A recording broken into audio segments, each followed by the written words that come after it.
Tomorrow on BBC1, the final episode of Firstborn. 18 years have passed, but someone wants the truth about the hybrid experiment.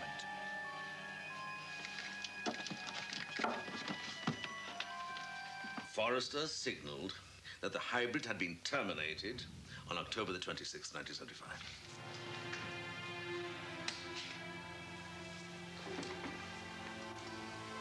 What should I have done? Killed you? Forrester's dilemma continues tomorrow at 9:05 on BBC1. Two views of cloistered passions are featured in the Film Club on BBC2 now, with the story of St. Therese of Lisieux, followed at 10:45 by Black Narcissus. In 15 minutes on BBC1, we join members of the armed forces at the Royal British Legion Festival of Remembrance. That's after the news now with Martyn Lewis. The nurses' industrial action over regrading is spreading. 60 psychiatric patients prepare for a second night sleeping on the floor.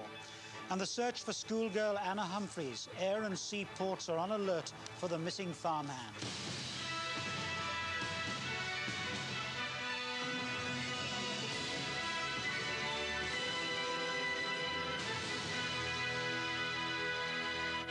Good evening. Over 50 patients at a psychiatric hospital are facing their second night sleeping in a hall as the dispute over nurses' new pay grades spreads. Today, thousands of nurses joined the protest. In Wales, 3,000 working to rule disrupted services at 20 hospitals. In one Surrey hospital, 60 beds were taken out of use and admissions restricted. And angry midwives in the Thames area have called for a ballot on further action. The 600 staff at Leavesden Hospital near Watford claim the money set aside for the nurses' pay award is not being distributed fairly. Their anger boiled over when some nurses on night shift were given a lower grade than their colleagues who work during the day. Nurses from all three health unions here are now refusing to carry out any duties above their allotted grade. And so, for the second night running, patients from at least 2 wards are having to leave their beds and camp out on mattresses in the hospital's main hall here behind me. The management say the scheme worked well last night and they're not anticipating any problems. But they are worried about what will happen if the action continues. The staff who are working are getting tired, and we are particularly concerned that we have not got, with the unions, in spite of many discussions, an agreement about emergency cover, which in normal circumstances of industrial action we would obtain. Nurses at dozens of hospitals, including this one near Epsom in Surrey, are now working to rule.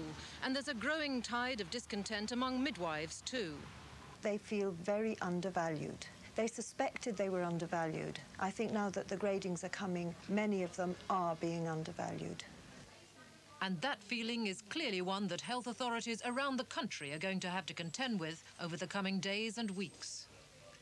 Police searching for 15-year-old Anna Humphreys have alerted air and sea ports in Britain and Ireland in an effort to find a man they want to question.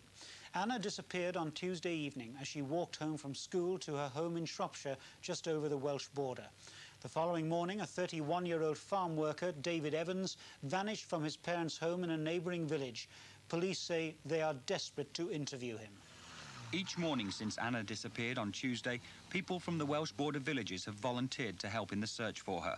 Today was the biggest hunt so far, with up to 300 people coming forward. Not just locals, but from as far afield as Derbyshire and the West Midlands. The search is being coordinated by police and mountain rescue experts. It's spread since yesterday from a radius of just a few miles around the country lane where Anna disappeared to cover an area of 25 square miles. But the hunt for David Evans goes much wider. It's known that when he left his parents' home in the nearby village of Bettisfield, he took his passport and some spare clothing with him. Police say they're checking numerous reported sightings of Evans, but they believe he may have left the country. He's known to have been a frequent visitor to Ireland. His green Allegro car, fitting the description of one spotted at the time Anna disappeared, has been examined by forensic scientists. But police are not yet saying what they've found. The British skipper of a yacht engulfed in flames off the coast of Portugal earlier today has told his rescuers 4 hijackers were still on board when he abandoned ship. Michael Beresford from Essex claims 2 men and 2 women forcibly took over his boat in Lisbon Harbour. Tonight, the hull of the yacht has been found, badly damaged and empty. Coastguards at Falmouth have passed the tape of a conversation they had with Mr Beresford to Devon and Cornwall police. This may end up with Interpol if it's felt that deaths occurred in questionable circumstances. Michael Beresford's account of the sinking and possible deaths is extraordinary, as he admitted in a ship-to-shore call to me this afternoon. Saying he was still confused by events, he told how his yacht was hijacked by 2 men and 2 women, described as well-educated Oxbridge types. He says they may have died when fire broke out. I kept yelling at them and banging on the fore cabin where they'd get themselves in to come out quickly, yelling at them that the fire was there. They told me to buzz off, to coin a phrase, and stop bothering them. They weren't interested in playing games with me. Tonight in Lisbon, the Portuguese Navy and the British Embassy were unaware of any violent seizure of a boat in the harbour. The Scottish Labour Party have begun their own internal inquiry into their heavy defeat at the Govan by-election. And as they met in Glasgow, the Labour MP Eric Heffer accused the national leadership of being partly responsible. He said the candidate had been inhibited by the suggestion that Labour leaders were unhappy with his selection. But in Edinburgh, there was jubilation at the Scottish Nationalist Executive as it welcomed Jim Sillars, its new MP. Having fated the hero of Govan, the SNP lost no time in drawing up expansion plans, including a recruiting drive, while Labour's Scottish executive embarked on the first stage of what promises to be a fairly bitter period of soul-searching. Even before the Govan result, Donald Dewar had been having a tough time trying to keep the lid on grassroots pressure over devolution and the poll tax. The last 24 hours have seen attacks by several Labour MPs on Neil Kinnock's leadership and, by implication, his own in Scotland. Not surprisingly, the Democrats meeting this weekend in Oban were quick to capitalise on Labour's inability to force Mrs Thatcher out of Downing Street, despite being the largest party north of the border, and the party's embarrassment at such a crushing defeat. There is the pity, and there is the tragedy for so many of our fellow citizens, that we have no official opposition worthy of the name in Parliament. From Labour in Scotland today, there were no public recriminations about their candidate. There was an admission he'd spent too much time attacking the government and not the SNP, food for thought for the committee set up into what went wrong. The committee's preliminary report should be ready by the middle of next month. In the meantime, the Shadow Cabinet will be discussing the implications of the Govan result at a 2-day policy session being held next week just outside Brighton. Being in permanent opposition is a frightening prospect for Labour. Govan and Mr Sillars are proving a costly lesson. Now sport. Arsenal closed the gap with Norwich, a new test record for New Zealand bowler Richard Hadley, and Wales failed to shine as they beat Western Samoa. David Icke has the details. Arsenal have closed to within 4 points of the First Division leaders Norwich. Steve Bould scored Arsenal's goal in their 1-0 win at Newcastle, while Norwich were dropping points at home to Sheffield Wednesday. Rob Bonnet was there. At Carrow Road, a typical Saturday afternoon, except that the topic of pre-match conversation has changed. From Norwich's unexpected success to the government's membership scheme. There's almost total opposition. And a triple football. Don't you think you will be better protected from the football hooligan? No. Football hooligan, you hardly see him here. Well, safest place at a football match is in the ground. No, it's out in the street if he's going to be in trouble. I'm afraid at 83 years of age I shall call it a day, because I'm not prepared to be treated as a criminal. At just under 15,000, the league leader's average gate has been disappointing enough as it is. Inconsistent home form may have been the cause. Today, in the very first minute, they tried to put that right and almost succeeded. But Sheffield, big city, mid-table, responded with minimum fuss. For the next half hour, they produced the game's dangerous moments. Norwich survived by grace and favour. Then, abruptly, Norwich scored their goal.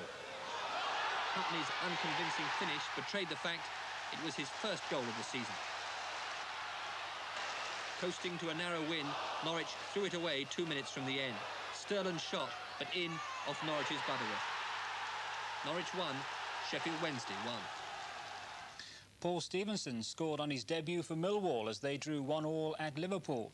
And Matthew Le Tissier scored twice for Southampton as they beat Aston Villa 3-1. So Arsenal trail Norwich by 4 points with a game in hand. Southampton move up to third, a point ahead of Millwall, with Liverpool fifth. At the other end of the table, Vinnie Samways scored the winner for Spurs as they beat Wimbledon 3-2. It was Tottenham's second league win of the season and lifts them off the bottom. In Scotland, Mark McGee scored one of Celtic's goals in the 3-1 win over Rangers. But Rangers stayed top, 3 points clear of Aberdeen, who drew 1-1 with Dundee United. Hibernian won 2-1 at Hearts. Cricket, the New Zealand bowler Richard Hadley has become the leading wicket-taker in Test history. He took 2 wickets against India in Bangalore today to bring his total to 375 and take over the record he had held jointly with Ian Botham since February. The wicket he wanted came early today. Aaron Lal caught at slip. Now his target is 400 Test wickets. Really, that's a bit like Bannister, I suppose, breaking the sub-4-minute mile. It's a barrier, a milestone that's got to be broken by somebody. The Welsh rugby union team scored 5 tries to beat Western Samoa in Cardiff. Wales, with a new coach and 4 new caps, ran out winners by 28 points to 6, but this was not the outstanding performance the new regime was hoping for. Wales started early with a try after 8 minutes. Jonathan Davis to the corner, Karen Davis inside, he'll get there, Karen Davis scores! The Welsh skipper Jonathan Davis then produced some typical individual brilliance. Owen Doyle superbly positioned as Wales get hold of possession. Robert Jones to Jonathan Davis, inside and outside is there. Oh, what a touch of Davis, Martin. It was all going very much as expected, but the tourists replied with a superbly worked try. Looking for support, finds it from John O'Coy. This could be dramatic. John O'Coy onto Alalatua. Alalatua to Ugapo. Has he got the strength to get there? Back inside, it's going to be a try. Life got tougher for the Welshmen after that, and they were none too impressive at times, but they did score another 3 tries, 2 of them from Nigel Davis. This could be another try for Nigel Davis, his second try. Wales 28, Western Samoa 6. The day's big race, the Mackerson Gold Cup at Cheltenham, provided another winner for the champion jockey Peter Scudamore. Riding Pegwell Bay, he led from the halfway stage. Peter O'Sullivan is the commentator. Pegwell Bay coming to it clear, ridden by Peter Scudamore, the champion jockey. Pegwell Bay is going to jump it 3 clear. Pegwell Bay lands ahead of Doody, who jumps it second, Townley Stone third. Jim Thorpe finishing well in 4th, racing up towards the line. Pegwell Bay is a long way clear, passes the line, the easy winner. Doody is just going to be second ahead of Townley Stone. Pegwell Bay, the winner at 6-1 by 10 lengths from Doody, with Townley Stone third, the favourite Jim Thorpe